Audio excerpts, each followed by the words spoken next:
Hello everyone, मैं मिथुन सिंह स्वागत करता हूं आप सभी का। आशा करता हूं आप सभी बहुत अच्छे होंगे। बिहार एस्टेट क्लास 9-10 के मैथमेटिक्स के पेपर 1 का सिलेबस हम लोग देखने वाले हैं। आपको मैं बता दूं, ये बहुत ही आसान होता है। अगर आपने एनसीईआरटी ऐप पढ़ लिया तो आपका जो है एग्जाम डेफिनेटली क्लियर हो जाएगा।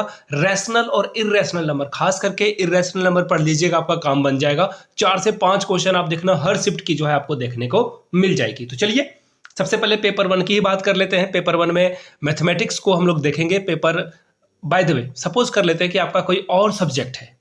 मान लेते हैं आपका सब्जेक्ट हिंदी हो सकता है, एसएसटी हो सकता है, कोई भी सब्जेक्ट है, नीचे कमेंट करके लिख दीजिए, उसके ऊपर एक डेडिकेटेड वीडियो में बना दूंगा। इस वीडियो में हम लोग सिर्फ और सिर्फ जो है एग्जाम पैटर्न के बारे में बात करेंगे और सिलेबस के बारे में बात करेंगे कि पेपर 1 में कैसा सिलेबस आता है। तो चलिए सीधे मैं ऑफिशियल पीडीएफ की ओर आपको लेकर चलता हूं। यहां से आपको जो है सिलेबस दिख रहा होगा, हिंदी में भी और इंग्लिश में, दोनों में मैं आपको सिलेबस समझा दूंगा जिसमें आपकी सहूलियत हो। सबसे पहले देखिए संख्या पद्धति, यानी कि ये जो है, देखिए ये जो सिलेबस है वो पूरा हिंदी में ही दिया हुआ है मैथमेटिक्स वाला, बट मैं इंग्लिश में भी आपको समझाता चलूंगा। तो देखिए संख्या पद्धति यानी कि जो नंबर सिस्टम है या फिर रियल नंबर है, वो आप जो है क्लास 9 और 10 वाले में देख सकते हो। वास्तविक संख्या यानी कि रियल नंबर, संख्या पद्धति यानी कि नंबर सिस्टम, क्लास 9 और 10 में आपको ये मिल जाएगा। बाय द वे मैं आप लोगों को एक ट्रिक बता देता हूं।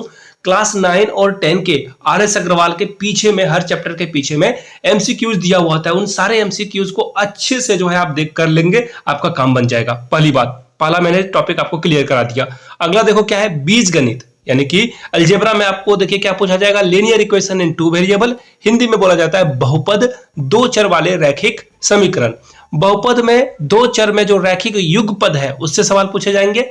इसके अलावा द्विघात समीकरण यानी कि क्वाड्रेटिक इक्वेशन, अंक गणित आवृत्ति फ्रीक्वेंसी की बात यहां पे की जा रही है, वहां से सवाल पूछा जाएगा।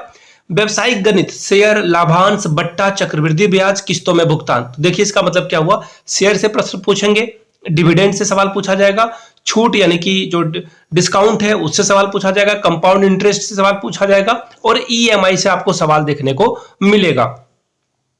अब बात करते हैं नियामक ज्यामिति की। तो देखिए नियामक ज्यामिति यानी कि आपका हो गया ये जो कोऑर्डिनेट ज्योमेट्री है, वहां से सवाल पूछे जाएंगे, जिसमें कि देखिए एक फेवरेट क्वेश्चन होता है कि ये दोनों के बीच का जो है कोई एक पॉइंट ए है और ये कोई पॉइंट बी है और इसके बीच में कोई पॉइंट पी है, इसे ये किस रेशियो में डिवाइड करेगा। यहाँ पे आपको वैल्यू दे दिया हुआ रहेगा और आपको ये बोल दिया जाएगा, तो आप इसे के और 1 में भी मान सकते हो या फिर एम और एन में भी मान सकते हो। इंग्लिश में इसे जो है सेक्शन फॉर्मूला कहा जाता है। सेक्शन फॉर्मूला को पढ़ लीजिए, काम आपका बन जाएगा। आगे देखिए ज्यामिति में यूक्लिड की जो ज्यामिति रेखाएं हैं, कोण है, त्रिभुज है, चतुर्भुज है, क्षेत्रफल है, वृत्त है, बनावट है, ये यहां से सवाल पूछे जाएंगे आपको।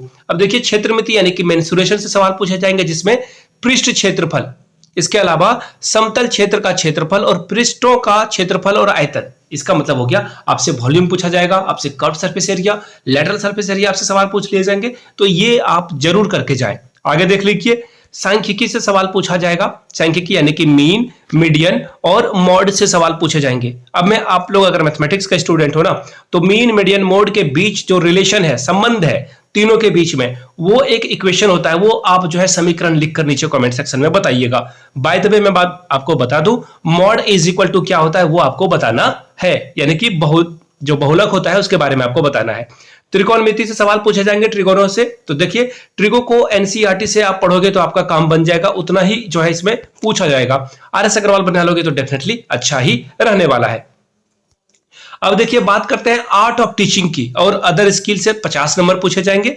30 नंबर जो है आर्ट ऑफ टीचिंग का रहेगा और 20 नंबर जो है अदर स्किल में रहेगा। तो चलिए आर्ट ऑफ टीचिंग देख लेते हैं। इसमें देखिए टीचिंग और लर्निंग से सवाल पूछे जाएंगे, इसका क्या मतलब है, प्रोसेस क्या होता है, कैरेक्टरिस्टिक क्या होता है।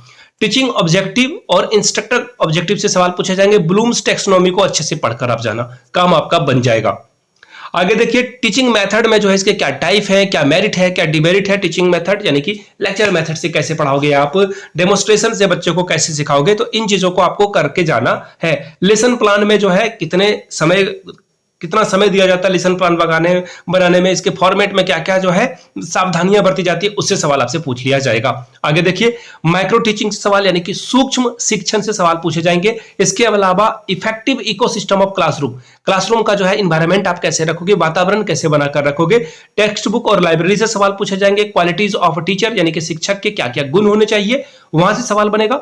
Evolution and assessment for teaching से सवाल पूछे जाएंगे। करिकुलम यानी कि जो आपका पाठ्यचर्या है उससे सवाल पूछ लिया जाएगा। और लर्निंग और टीचिंग दोनों को प्रभावित करने वाले factor affecting teaching and learning से सवाल पूछ लिया जाएगा। Teaching add and hands on learning, इनसे सवाल पूछा जाएगा। अदर स्किल में देखिए जीके के कुछ सवाल रहेंगे जिसमें कि करंट अफेयर्स के भी सवाल आपको देखने को मिलेगा। एनवायरमेंटल साइंस से सवाल पूछ लिए जाएंगे। मैथमेटिकल एप्टीट्यूड से सवाल पूछा जाएगा और लॉजिकल रीजनिंग से सवाल आपसे पूछ लिए जाएंगे। तो ये था मैथमेटिक्स का सिलेबस। वीडियो आपने यहां तक देख ली है तो आप जो है अगर आपको बुक की वीडियो चाहिए तो नीचे कमेंट करके बुक लिख दीजिएगा। और अगर आपको प्रीवियस ईयर क्वेश्चन पेपर का सॉल्यूशन चाहिए होगा तो नीचे PYQ आप लिख दीजिएगा, तो इसके ऊपर एक डेडिकेटेड वीडियो बन जाएगी। मिलते हैं किसी और वीडियो में। Thank you so much. Please video को लाइक करें, शेयर करें और पहली बार चैनल पे आए चैनल को सब्सक्राइब कर लीजिएगा। Thank you so much.